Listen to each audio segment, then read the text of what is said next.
Welcome back to the committee, Dakota. Thank you, Chairman Lodge, or Chairwoman Lodge. Members of the committee, I'm Dakota Moore. I'm here today on behalf of the National Rifle Association to speak in support of Senate Bill 1389. I think Senator McKenzie did a fantastic job of presenting this bill and really the simplicity of it. I think unfortunately for him, probably the simplicity of it betrays the meticulous nature and the contemplation that went into this bill and in creating something that reflects what Idahoans need and reflects the culture in Idaho. I think that Senator Winder brought up some very good points with regard to reciprocity and federal law superseding some of the provisions in here, and I'd be more than happy to address those if you have follow-up questions on that. This is a pretty simple bill. I don't believe that this is in any way an affirmative grant of rights. I believe this legislation repeals a prohibition that probably shouldn't have been in existence in the first place. I was reading a newspaper article this weekend, and one of the chiefs of police from up north stated that this legislation will make it more difficult for law enforcement to enforce current firearm regulations. He actually stated that it eliminates the presumption that someone carrying a firearm is a criminal. My personal belief is I don't think that should be a presumption at all.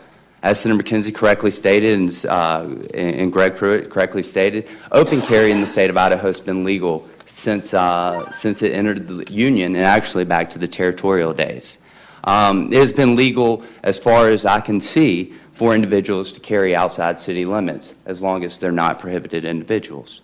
All this does is adds an exception to allow those same law-abiding individuals to carry within city limits. It does not allow violent felons to carry within city limits. It does not allow anybody who would be prohibited from possessing a firearm under getting a concealed weapon under current code. This legislation simply acknowledges the right of a law-abiding individual to carry within inside city limits if they are over the age of 21 and a resident of Idaho. One of the good things that technology has brought us and has brought gun owners in recent ages is the ability for law enforcement to confirm whether an individual is prohibited under both state and federal law. There are a number of databases, NCIC, III, and I believe the state police has its own database to be able to ascertain the relevant information to confirm whether an individual is a law-abiding individual. I do want to reiterate, this only protects those law-abiding individuals. If you could get a permit under the current system, then you can carry without a permit now. If you were disqualified from permit under the current system, then you can't. You're breaking the law. Most likely, you're breaking the concealed weapon, the concealed carry law, which is a misdemeanor, but you're likely also breaking the law 1833-16, which is the felon in possession requirement in the state of Idaho. So you're breaking a number of laws.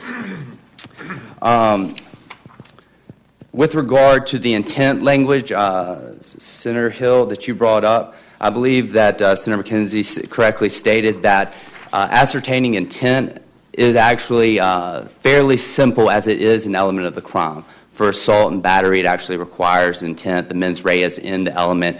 It is provided in the jury instructions, and for most prosecutors, you can break down intent crimes fairly easily because it is an element. With regard to the 18 to 21-year-old permit, this was actually implemented for two reasons. First of all, individuals between 18 and 21 were unable to obtain a permit under the previous code. They had a may issue permit, and if you can see through the struck-through language, it says, in the judgment, the sheriff warrants the issuance of a license. This changes that to shall issue. It does not grant an enhanced license, merely requires the enhanced training. So it does nothing to affect the reciprocity of the enhanced license. It affords that individual at the turning of 21 to do one of two things. They can renew their license as an enhanced license and avail themselves of the reciprocity associated with that. Or they could carry permitless. These individuals have already undergone training. With regard to the training requirement in general and the fact that, or the assertion that this is going to lead to an increase in firearm accidents and misuse because it does not mandate government training, I have actually looked at the same data, the FBI, CDC data on firearm accidents and misuse. There's absolutely zero correlation from mandated training for concealed weapon permit and incidents of accidents and misuse in a state.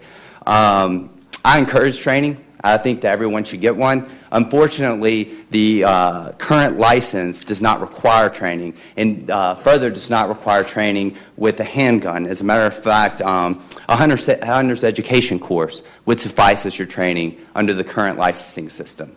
That requires no actual knowledge of handgun, of adeptness or aptitude with a handgun, and in most cases doesn't require live firing of an actual rifle. So we're not changing very much as it pertains to the training requirement. I do want to reiterate, though, that I do encourage training. I think that it's a good thing for everyone to have, but as Mr. Pruitt stated earlier, most of the people who wish to avail themselves of this are going to undergo the necessary training. Not only that, but mandated training and mandated permits, what it does is inherently fails to recognize the lack of ability to anticipate a situation in which you could use your firearm in self-defense. I don't know, if it's a 45, 90-day process.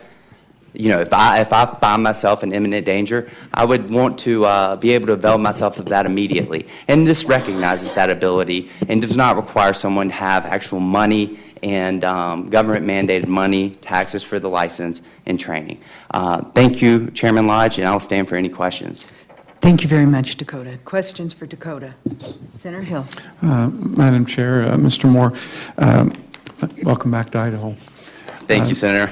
Just quickly, you work for a national organization. Yes, sir. And you have information across various states, and I'm not sure you have this information, but we have a number of states that already have a permitless carry provision, and some of them have had it for a long time, some of it for a shorter time, particularly those that have had it for a shorter time. Do you know of any data that indicates whether or not with the permitless carry there has been an increase in gun crimes or homicides or suicides compared to before they had the permitless carry, or maybe even in comparison to other states? Madam Chairwoman?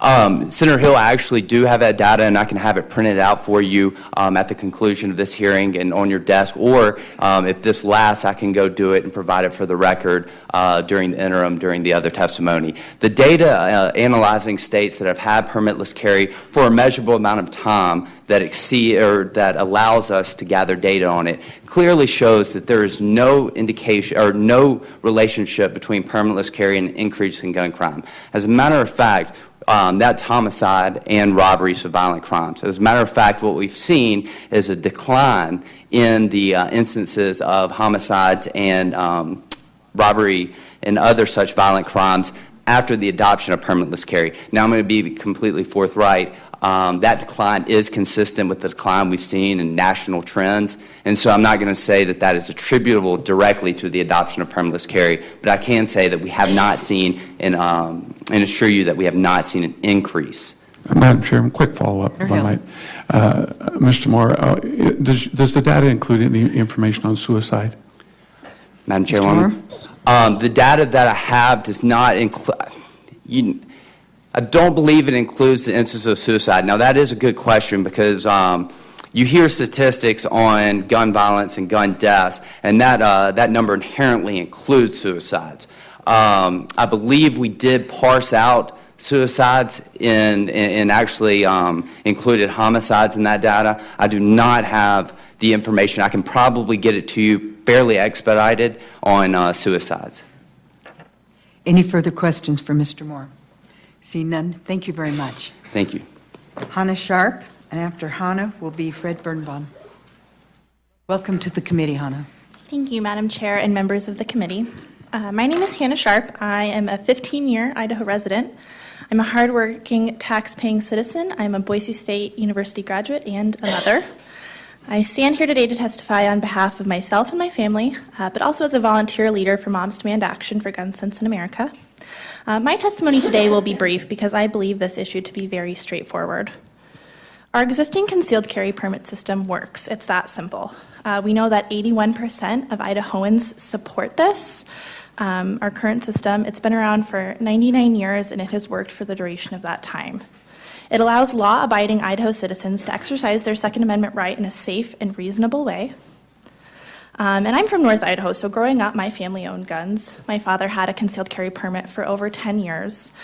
He paid his fee, he passed his background check, he took his gun safety training class, which, as was mentioned previously, was just a hunter's safety training course. And he did what all permit holders have been doing for the past 99 years. To my father, to me, and to the vast majority of the officials who have held seats in this legislature for the past 99 years, this is a common sense way of doing things. It's not political, and it doesn't have to be. It's about protecting Idaho citizens to ensure that law-abiding Idahoans and responsible gun owners are able to exercise their Second Amendment right without being endangered by those who are not. Let's keep what works. We know that 81% of Idahoans support our current system. I urge you to think of them when you make your vote today. With that, I respectfully ask for your no vote on Senate Bill 1389, and I will stand if you have questions. Thank you very much. Are there any questions for Hannah? Seeing none, thank you very much for being here today. Fred Birnbaum, and then Richard Porter. Welcome to the committee, Mr. Birnbaum. Good morning, Madam Chairman and members of the committee. My name is Fred Birnbaum. I'm with the Idaho Freedom Foundation, and I stand before you this morning to speak in support of Senate Bill 1389. I don't want to be redundant and cover everything that's been covered, so perhaps I will start with objections posed by those against this legislation, that it essentially revokes decades of concealed carry licensure, and that support for permitting is very widespread. And I'd start with that second point first. I'm sure you can find a survey that says 81% of Idahoans support permitting. But I think if you ask the question of those same people and said, are you aware that no permit is required for open carry outside of cities? Are you aware that no permit is required for open carry inside of cities? Are you aware that no permit is required for concealed carry outside of cities? A permit is only required for concealed carry within city limits. Would the same 81% say they support the system? The answer might be different in my view. I would also point out, use myself as an example, I'm a veteran, I have an honorable discharge, and when I applied for my permit, no training was required because it was assumed as a veteran that I had been trained. I mean, in my case, I was a range safety officer, an arms room officer, but I could have been a clerk in the military for all they knew. And again, I didn't take any training. And I guess I would just remind folks there's training required for many things, and really in many ways that's sort of insufficient. Judgment is something that is difficult to teach people. But again, when we think about the permit requirement, it's only in one of 4 scenarios that it's currently required, because you don't need it for open carry, and as we've talked earlier about concealed carry outside of city limits. One other thing I'd like to bring up, or a couple other things. Before this legislature and other legislatures, there's been a movement to decriminalize things that shouldn't be overly criminalized. And if you think about it, if I live in a rural area and I go to town and I have a weapon, a sidearm on me, and I have a coat on and I cross into the city limits, I've therefore committed a crime. If I remember to throw the coat over my shoulder before I walk inside the city limits, then I'm okay. So really, it's a distinction without a difference in my view, because Idaho is a very rural state, and I think it's very easy to think about just Boise and Ada County. But if you think about the widespread application of this, I think the purpose is to not criminalize people who are already lawfully abiding citizens and who can exercise this right in 3 of 4 instances. Finally, I want to point something out that wasn't pointed out, and that is the transportation of a firearm. So now if you have a firearm that is loaded, you can have that in your vehicle. If you have it, if it's not in plain view, however, and you're outside of city limits, you're okay. But if you're just driving and you drive through a town of 20, you're guilty of an infraction. And if I'm incorrect about that, please let me know. So I think what this does is essentially codifies what Idahoans can do in 3 or 4 cases or 3 or 4 examples of permit and permitless carrying. And it allows people to not sort of live in fear, well, do I need a permit here or there? I realize many people can afford to get a permit, but if you don't need to get one and you do live in a rural area and don't want to spend the money, this is another avenue for you to avoid doing so and not put yourself in a situation where you might have committed a crime. Thank you, and I'll stand for questions. Thank you very much, Mr. Birnbaum. Any questions for Mr. Birnbaum? See none. Thank you for being here today. Richard Porter, and after Richard Porter will be Rich Cheney.